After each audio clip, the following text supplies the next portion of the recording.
Bismillahirrahmanirrahim.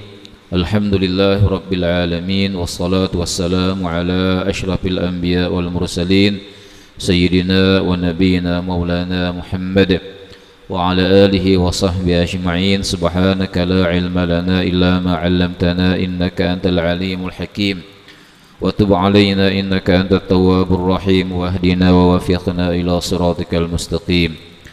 اللهم صل وسلم وبارك على سيدنا مولانا محمد الفاتح لما أغلق والخاتم لما سبق ناصر الحق بالحق والهادي إلى صراطك المستقيم صلى الله عليه وعلى آله حق قدره مقداره العظيم. اللهم أغننا بالعلم وزينا بالحلم وأكرمنا بالتقوى وجملنا بالعافية.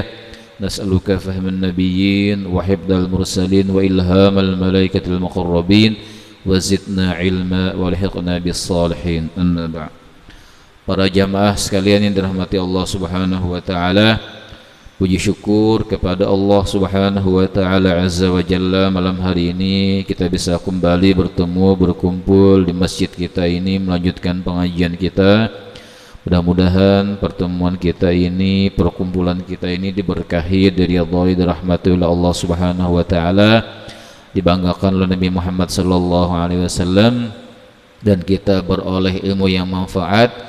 Semakin berkurang umur kita, bertambah amal saleh kita, kebaikan kita, yakin kita, iman kita kepada Allah Subhanahu wa taala, agar kita semuaan selamat dunia sampai ke akhirat, dan nantinya Allah kumpulkan kita sebarataan di dalam surga bersama Nabi Muhammad sallallahu alaihi wasallam.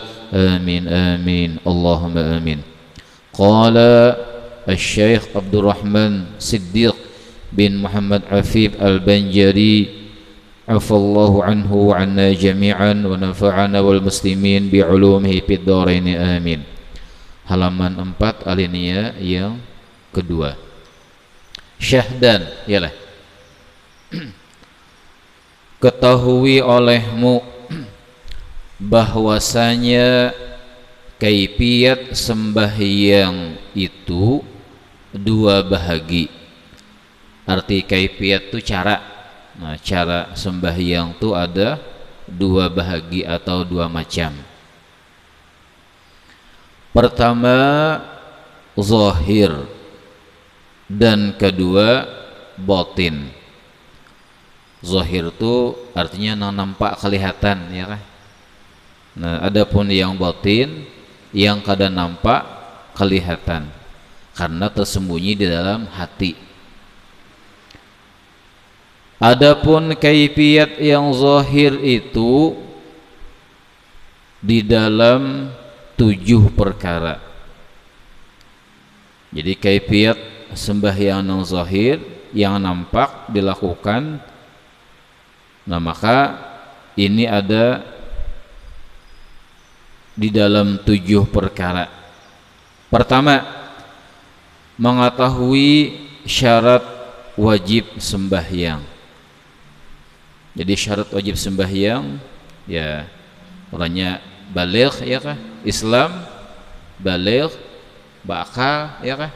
Nah itu kan syarat wajib sembahyang. Bilanya sudah orangnya orang Islam, orangnya baligh, bakal, ini wajib sembahyang sudah. Nah wajib. Kekanakan bang, kada wajib lagi menyebelum baligh, tapi menyebab akal suruh hayat sembahyang. Ya, kan sudah disebutkan hadis yang sebelumnya, artinya disuruh kita ini menyuruh anak-anak kita itu usia 7 tahun disuruh sembahyang sudah. Bila usia 10 tahun kada hakun sembahyang, pukul aja Nabi, ya oleh. Nah, tapi pukulan ya hanya pendidikan. Tapi wah ini kekanakan tuh nya pintar ya dah, pintar pada nang tuha bahari. Raminya turunan sembahyangan kalanggar maraha imbah bawiritnya bukahan kada apa Allahumma antas salam ya lantas bukahan kan. Nah, kada apa yang penting datang dulu kalanggar, mbahnya nya baremian bersepidaan munang tuha, mbahnya bersepidaan menganak ngarannya. Nah jadi ada syarat wajib, makanya kita niat ada wajib dah, kada tahan lagi bejanggut besi singut dah orangnya kan. Nah, kemudian yang kedua, mengetahui syarat sah sembahyang. Syarat sah sembahyang. Ya, di antaranya syarat sah sembahyang ini suci daripada hadas kecil, hadas besar ya oleh. Nah, apalagi di antaranya masuk waktu. Nah, ini syarat sah. Belum lagi masuk waktunya sembahyang dulu. Aku kada sabar di sini sembahyang, kada kawa. Kada sah sembahyangnya karena di luar waktu kan. Makanya inna sholata kanat alal mu'minina kitaban mauquta. Sesungguhnya sembahyang itu wajib atas orang-orang beriman dengan sudah ada waktu ketentuan yang ditentukan. Nah, ini maghrib masih kan, karena sampai waktunya isya. Nah, azan lalu kita sembahyang isya. Jadi ada ketentuannya. Terus sembahyang pula misalnya orangnya imbah bakami kada bebesoh. Nah, ada sah sembahyang ya Allah. Kenapa? Karena ada najis, ada hadas kecil. Nah, maka di antara syarat sah sembahyangnya yaitu adalah orangnya suci dari hadas kecil dan hadas besar.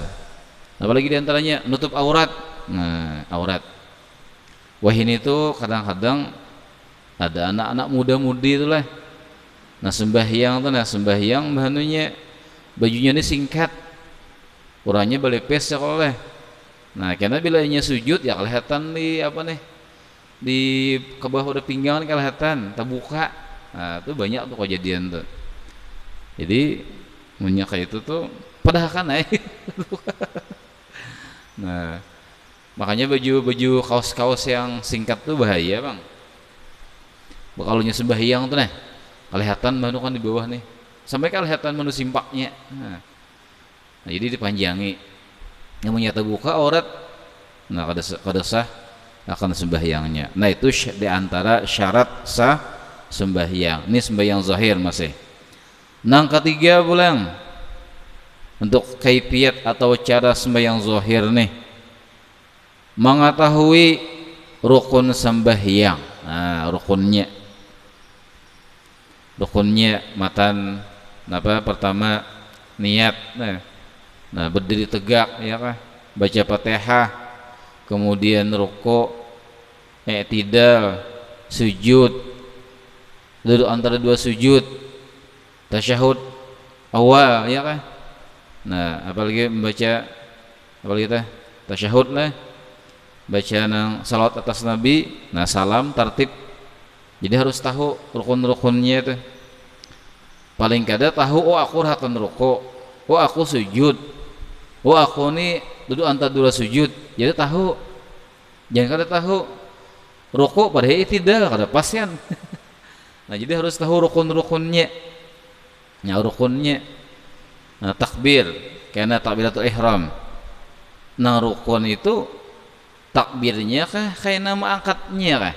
Nah, itu. Jadi jangan heran kalau misalnya kita tulak haji, tulak umrah ya, di Makkah orang sembahyangan kada angkatan langsung berkiamnya. Nah, itu. Jadi karena takbir itu kan Allahu Akbarnya, mengangkatnya nih adalah sunat. Jangan dikira mengangkatnya nang rukun, takbirnya berenai kada saham. Jadi harus tahu mana rukunnya. Nah, napa rukun sembahyangnya. Mun bahari itu menghafal waktu SD menghafal rukun sembahyang dihafali. Niat, karena mandak niat lah segala macam. Jadi harus tahu mengapa rukunnya. Kemudian yang berikutnya, yang keempat, ini cara kaifiat sembahyang zahir. Mengetahui sunat ab'ad. Nah, sunat ab'ad kan bila orang tak tinggal sunat ab'ad ini apa? Sahwi lah. Di antaranya apa? Tak tinggal kunut, tasyahud awal. Nah, itu kan sudah sahwi, itu sunat. Jadi tahu mana nang sunat, mana nang rukun. Nah, kemudian pula nang kalimat mengetahui sunat tahiyat. Nah, ada ab'ad, ada hayat. Keenam, mengetahui yang makruh. Makruh dalam sembahyang, contohnya misalnya apa? Sembahyang papalingas. Nah, sidin sandal hanyar.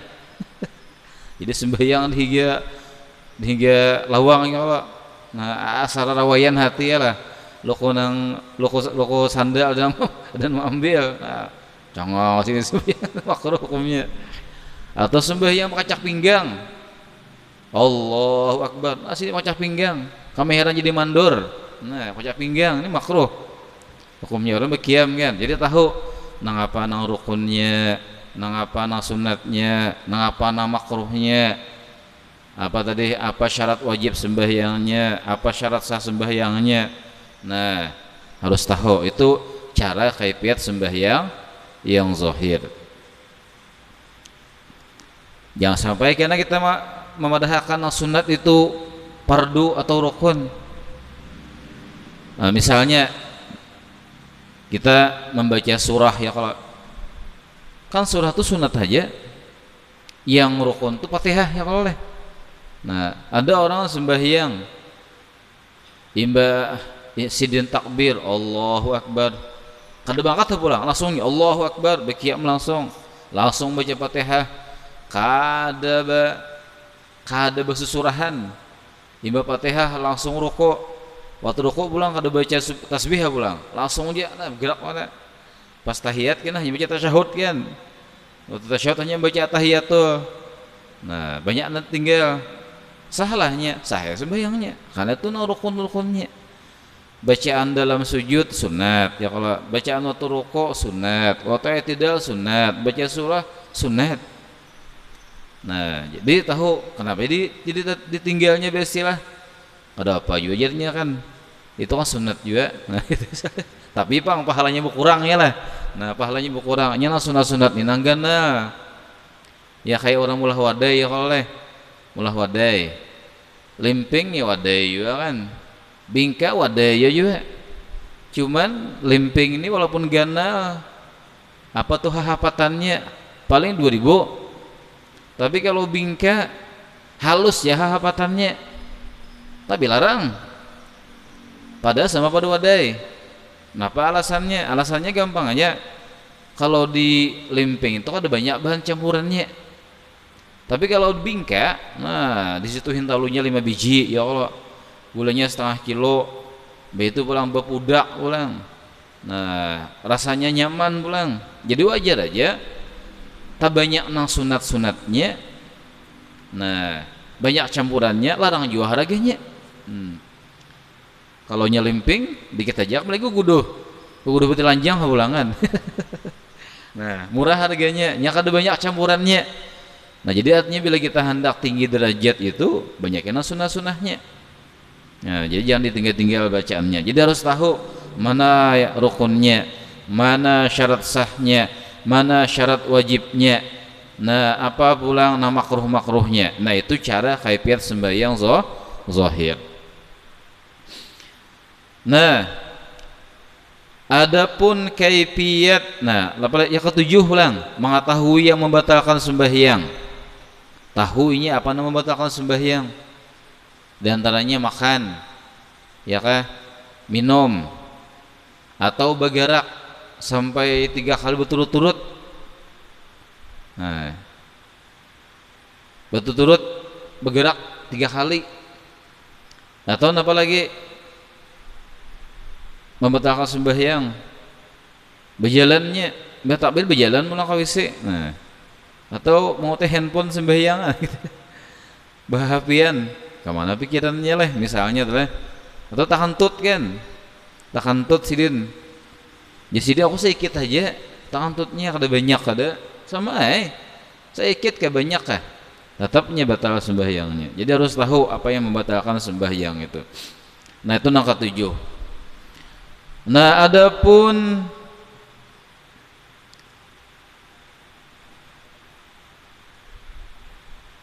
kaifiat batin. Nah, sekarang kita masuk pada kaifiat batin atau cara sembahyang nang batin. Adapun kaifiat batin sembahyang itu 3 perkara. Pertama, mengetahui yang menyempurnakan syarat dan rukun sembahyang. Jadi napa-napa nang supaya sempurna syarat sembahyang, rukun sembahyang supaya sempurna, itu nang kita harus ketahui. Ya kan? Fatihah, membaca Fatihah dalam kaifiat zahir, asa bujur saja Fatihahnya pas aksaranya sah dah. Lebih sempurna lagi masuk pada kaifiat batin, memahami artinya pulang, menghayati maknanya pulang kan. Nah, makanya pianlah kalau kita mempelajari tafsir Fatihah tuh, ya, sabuting ayat Fatihah aja kan, Bismillah misalnya lah. Tuh kalau kita pahami bujur-bujur, wah luar biasa pian. Menggetar awak, asa bujur-bujur paham. Nah, ya contoh misalnya beginilah. Kan Bismillah tuh kalau ayat pertama surah Fatihah lah. Napa? Bismillah ya kah? Bismillah nih. Bismillah, Bismillahirrahmanirrahim ya kah? Bismillahirrahmanirrahim. Nah, Bismillah ini kan dalam tafsirnya disebutkan ada 3 makna. Nah, harus kita bayangkan ketika membaca Bismillah itu. Pertama, aku memulai. Yang kedua, kekuasaan Allah. Yang ketiga, mengidolakan Allah. Itu kita bayangkan ketika membaca Bismillah. Nah, pertama memulai tadi. Artinya apa? Orang yang beriman itu ketika dia memulai pekerjaannya, supaya pekerjaannya gawiannya itu barakah, maka baca Bismillah. Nah, ada pekerjaan yang baik kada tentu barakah. Kita hendak supaya baik dan berberkah, kayak apa caranya? Baca Bismillah. Jadi artinya apa? Ketika orang memulai pekerjaannya dengan Bismillahirrahmanirrahim, nah itu maknanya adalah artinya Bismillahirrahmanirrahim, artinya aku mulai pekerjaanku dengan nama Allah yang Maha Pemurah lagi Maha Penyayang. Itu satu. Yang kedua, dalam Bismillah itu ada makna qudratullah, artinya kekuasaan Allah. Contoh, ini banyu lah, banyu. Atau kita sembahyang nih, sembahyang, takbir loh, takbir, Allahu Akbar. Kita mulai dengan Bismillah. Nah, sembahyangkan Bismillah. Lalu kita kawa menggerakkan tangan, lalu kita kawa ruku, kawa sujud. Artinya ketika Bismillah tadi kita baca, maka artinya kita bisa memulai pekerjaan kita, perbuatan-perbuatan kita, matan kita awal takbir sampai salam itu dengan qudratullah, kekuasaan Allah Subhanahu wa taala. Jangannya Allah kada membantui, kada kawa kita sembahyang ben. Nah, jangankan untuk bergerak semua anggota tubuh, sekedip mata gen kita nih. Nah, kada kawa menggedipkan mata kalau tidak dengan pertolongan daripada Allah Subhanahu wa taala. Nah, itu makna Bismillah yang maknanya adalah kekuasaan Allah Subhanahu wa taala. Nah, lalu yang ketiga makna Bismillah itu adalah dengan qudwah atau uswah. Apa itu uswah? Artinya idola. Maksudnya adalah kita ini, Allah itu idola kita. Artinya apa? Kan orang tuh bila mengidolakan sesuatu, kamana aja kada nyaman kalau kada ingat ngaran nang diidolakan. Nah, orang yang beriman idolanya Allah. Jadi artinya kemanapun inya berada, inya kada nyaman dirinya kalau kada ingat Allah. Hendak makan, baca Bismillah. Kenapa? Ketika makan idolanya adalah Allah, kada nyaman makanan tu kalau kada disebut nama Allah, lalu baca Bismillah. Nah, ya kan? Hendak turun sekolah, turun ke kantor, kita baca Bismillah. Nah, lengkapnya Bismillah tawakkaltu 'alallah la haula wala quwata illa billah. Kenapa disebut dengan nama Allah ketika hendak berangkat? Kada nyaman kita tolak berjalan ke tempat pekerjaan kita kalau tidak disebut nama Allah. Minum, nah minum contohnya pas haus kan, baca bismillah, bismillahirrahmanirrahim. Maknanya aku mulai minum dengan nama Allah. Aku bisa minum karena bantuan Allah ya. Kalau jangan kada Allah bantu kita, memberi kekuatan kepada kita, mungkinlah kamu angkat nang ini kamu untung kada kawa. Nah itu qudratullah.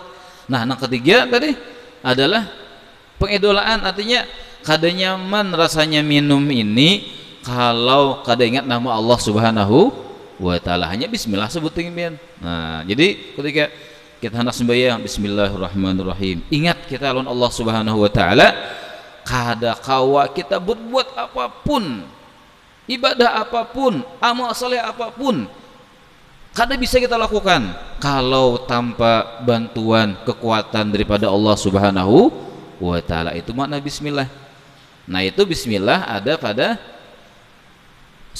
surah Fatihah, dan dia merupakan ayat pertama suratul Fatihah. Nah itu nah kita memasuki cara kaifiat sembahyang batin nih. Nah itu biar nah jadi lalu sempurna tadi rukun sembahyang. Nah jadi cara atau kaifiat sembahyang batin yang pertama yaitu mengetahui yang menyempurnakan syarat dan rukun sembahyang.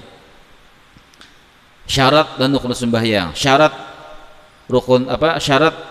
dan rukun sembahyang. Syaratnya orang yang sah sembahyang tadi kan nutup aurat, misalnya itu aurat. Nah aurat itu kalau secara zahir artinya bila inya sudah nang tertutupi awak leh. Nah kita nih lalakian misalnya tertutupi lah antara pusat lawan lutut, sah ada sembahyangnya secara zahir, ya kah? Secara zahir. Apalagi bokopiah bagiannya lagi, apalagi tolok belanga bagiannya lagi, itu aurat zahir. Aurat batin apa? Oh di hati kita nih banyak dosanya, banyak kesalahannya, banyak lalainya, nah banyak lupanya. Waktu takbir Allahu Akbar, hanya Allahu Akbar, sudah ingat lawan nang tarung babanam di rumah, hanya Allahu Akbar, sudah pikiran aduh belum terbersih lagi WC nah, hanya Allahu Akbar, aduh gaji belum diunjuk lagi macam-macam. Nah itu aurat batin katanya. Nah itu supaya dihilangkan, nah, itu kayak caranya tuh. Nah itulah dengan cara kaifiat sembahyang batin akan kita bahas kena. Nah, jadi kita hendak apa ngarannya pertama di sini tadi mengetahui yang menyempurnakan syarat dan rukun sembahyang dengan cara yang batin.